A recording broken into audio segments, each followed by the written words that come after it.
Good evening, everyone.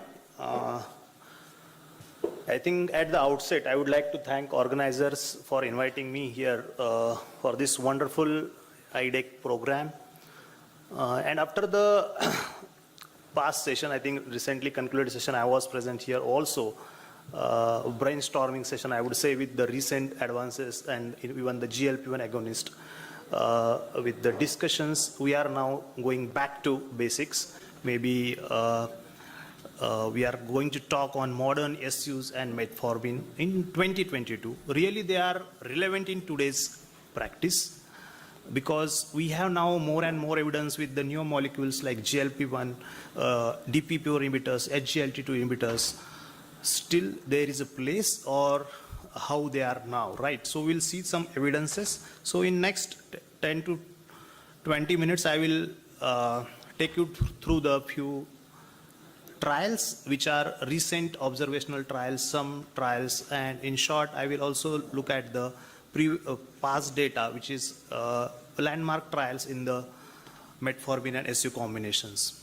So if you look at the evolution of diabetes treatment, how it evolved over the past few decades, or maybe since the inception of the discovery of the insulin, then came the many oral anti-diabetic agents, right from the Metformin. We have now more and more data with the new molecules like DPP-4 inhibitors, SGLT2 inhibitors, and as we just witnessed how the GLP-1 agonist and with the oral semaglutide also now into the picture. So really now it is in a clinical practice, they are evident, really relevant now also, SUs plus Metformin. As all clinician, physician, we have used this combination a lot, still we are using, but how the data is, and if you look at the data, we actually believe in the evidence-based medicine, and whatever molecule we are using in our clinical practice, we usually look in the, maybe the RCTs, we look for the greater studies, we again see for the real world evidences, we see our experiences in the clinical practice, and now as we have a lot of data with this Metformin SU, so we have newer and newer data also generating over a period of time, and we are getting more insights.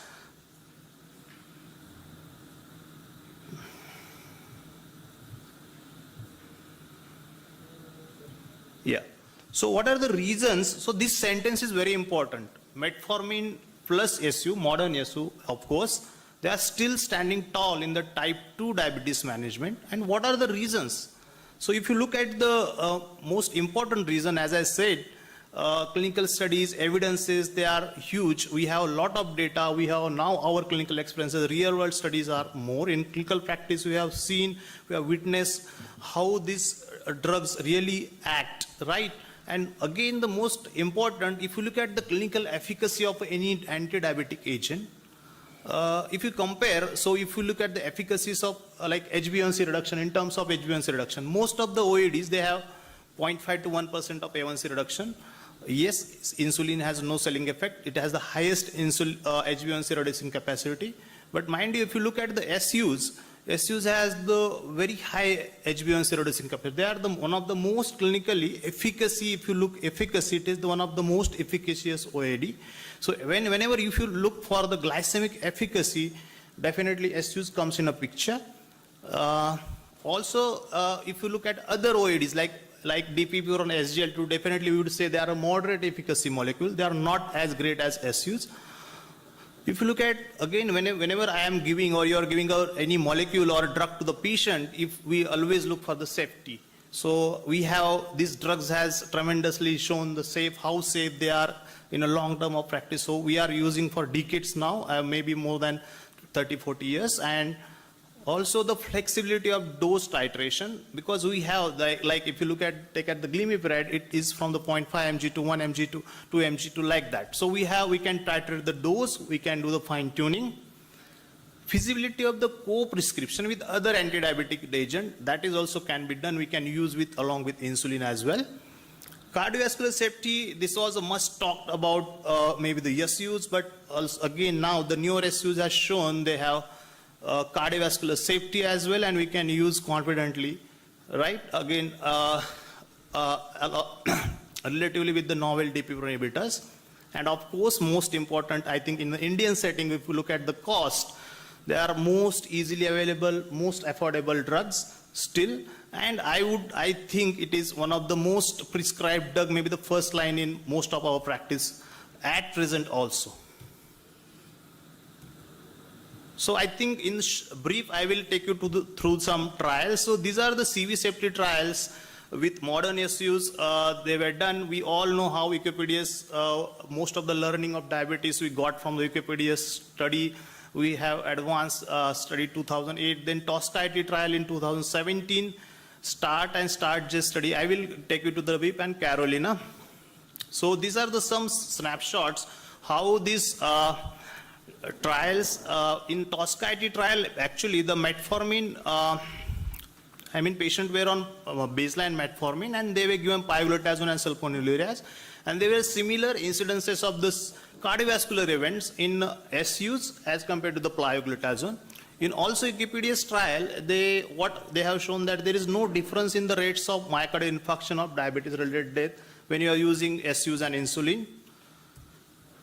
This was a study which was known as START study, where what they have shown that they have compared the glimepiride with the sitagliptin, and patients were already on the metformin. And if you look at the efficacy, as I told, like these newer drugs, they are moderate efficacy agents. So even a low dose glimepiride has better glycemic control. You can see in these two bars, HbA1c reduction is 0.42% to 0.33%, and p-value is significant. So you can see in the second graph as well, there is a significant reduction in the fasting plasma and PPG levels also. This was actually a Japanese patient study, START-J trial, where they have seen this comparable efficacy with the glimepiride and the sitagliptin in Japanese patients, when patients were more than 60 years old, and where also they have seen it is more efficacious. We also know how the Carolina trial, which was a landmark trial where we have seen the linagliptin and SUs, how they are cardio safe, and they compared in this, you can see the durability of the glycemic control and the CV safety, and time to the first occurrence of the MACE, 3P MACE and 4P MACE. So it is also similar and comparable to linagliptin. So it's not like, according to, though we know how it is cost effective, at a lower cost we can get the same CV benefit. So as I will take you through the new modern evidences, few modern studies or recent evidences what we have in a recent. So these are the few studies which was done in the recent trials and studies, some observational studies, some are retrospective studies. So this was what ADA says. ADA says with the type 2 diabetes, the atherosclerotic cardiovascular disease. So ADA recommends the second generation SUs in atherosclerotic cardiovascular disease with heart failure and the DKD. And what was most talked about that these SUs, they actually cause the interfere with the ischemic preconditioning, okay, and that's why they are not CV safe. This was a hypothesis, but now modern SUs, they have very low affinity for these mitochondrial K type of ATP channels, and that's why they does not interfere with these channels, and there is less ischemic preconditioning, and thus they are CV safe. So this was an observational study, a recent study. What they have done, they have seen the glimepiride metformin fixed dose combination in the young individuals with type 2 diabetes. This was an Indian experience, and they have shown that almost 1.54% was the HbA1c reduction between the two arms. That was before treatment and after treatment. On also young patients with almost 86% patients of the young diabetes, they demonstrated good, excellent safety and tolerability. So this is one study. Then another study where what they have seen this fixed dose combination in type 2 diabetes patient with cardiovascular disease risk or a patient who had at risk of CVD. This is also an Indian setting, and in this they have 686 patients, that was the sample size. HbA1c reduction shown was 1.1%, 93% physicians, they reported good or excellent efficacy, and tolerability also, it was a good in this study. This was one more study where they studied modern SU with metformin, FDC in obese, overweight individual also. And more than 80% patients, they received glimepiride plus metformin as a first line of therapy. There was mean reduction of A1C was 1.3%, 9 out of 10 patients showed weight neutrality. So this is also one of the most talked topic about the SUs, that they causes a lot of weight gain, and we should not use these drugs for, or many other newer drugs are preferred because of they are causing weight gain. But again, in this study also shown there is very less weight gain, or almost they are weight neutral. So this was another study where the metformin glimepiride combination FDC co-prescription with insulin. So in this study they studied with the insulin co-prescription, and they found that whenever you are using this FDC along with insulin, there is decrease in the insulin doses, there is less weight gain, and also better tolerability. So again, these are the same results of the same study, where we can see there is 1.33% of the pre-treatment to post-treatment A1C reduction, and also other drugs, how the reduction in the other drugs also happened, like DPP inhibitors, 23% reduction, SGLT2 to 12.9 reduction. So requirement of the other OAD is also reduced when you are using with the insulin. See, this is the almost next study where they compared insulin treatment versus glimepiride on the background of metformin. So these patients, they are already on the metformin, and one group they have given insulin, and another group they have given glimepiride, and there what they have shown that metformin therapy had a higher risk of all-cause mortality when you are using with the glimepiride. Again, this was a study, this was also reported observational study, and they have studied how this modern SUs with FDCs, metformin with FDC is a really safe prescription in the all subgroups. And more than 80% of the diabetes experts agreed that this is a safe prescription across the ages and in all types of hyperglycemia. I think I am at the end of the talk. There are a few slides.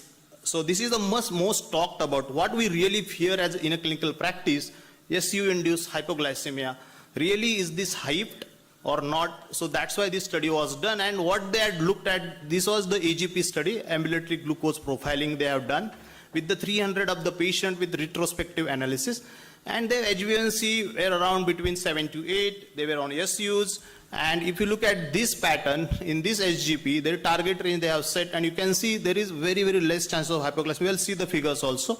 And what they have found that no hypoglycemia in 74% of the patient as per AGP data. I mean, the patient were on SUs, the patient's HbA1c was not very high, they were on that borderline range. Still, hypoglycemia is only in, no hypoglycemia 74%, only 26% at very mild hypoglycemia, what is called as grade 1, and 5% as that time below range, what the concept in now CGM we use, that is 5%. And 2% had hypoglycemia in TBR more than 5%. So the hypoglycemia risk is very less. If you use judicious, definitely we need to use maybe in a low doses. We need to start with the low doses, and we need to see how patient glycemic control, his other comorbidities like his CKD status, all these things need to be keep in mind.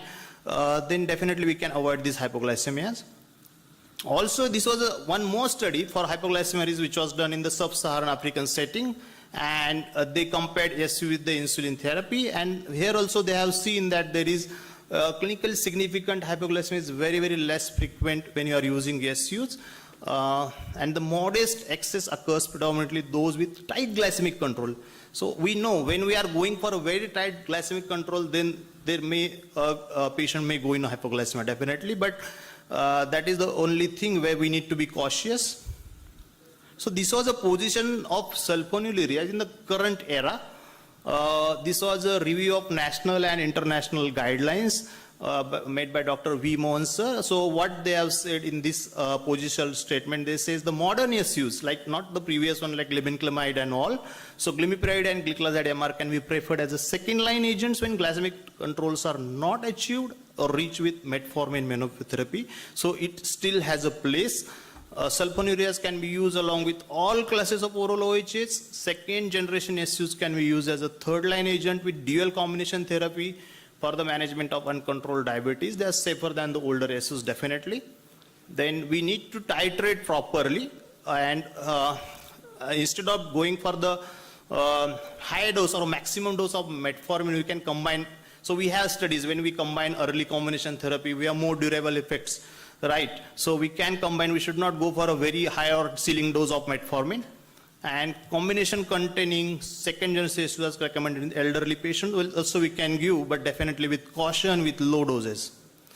So what recent guidelines also says, this is a South Asian Federation of Endocrine Society guidelines, SAFE's consensus statement. They also say same, modern SUs should be preferred over the conventional SUs.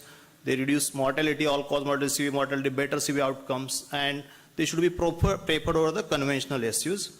So where they are present at present, where they are placed nowadays in Indian and abroad, really in clinical practice, really how many % of patients they are using. So people are using doctors, 54% of the patients in India, they are still on these drugs. 41 to 45% in UK still they are using, and even 31% in the USA also they are using. So it is still there. It's not like SUs are now done and dusted. So definitely there is a place for SUs, and metformin, of course, it is the first line, or it will never go, but yes, still they are there. And in a country like India, I think it will definitely remain. It has its own advantages, own benefits, in spite of now we have many new molecules. So in nutshell, what I want to tell that modern SUs is here to stay. So we are again back to our first statement. They are still standing tall in the clinical practice. They are there because in addition to their availability and affordability, yes, of course, this is most important thing, but also they offer the robust and durable glycemic control. They also have demonstrated a lot of safety data. We have CV safety. We can use in across all age group of patients and even comorbidities, and also across all stages of diabetes. Thank you very much for the kind attention.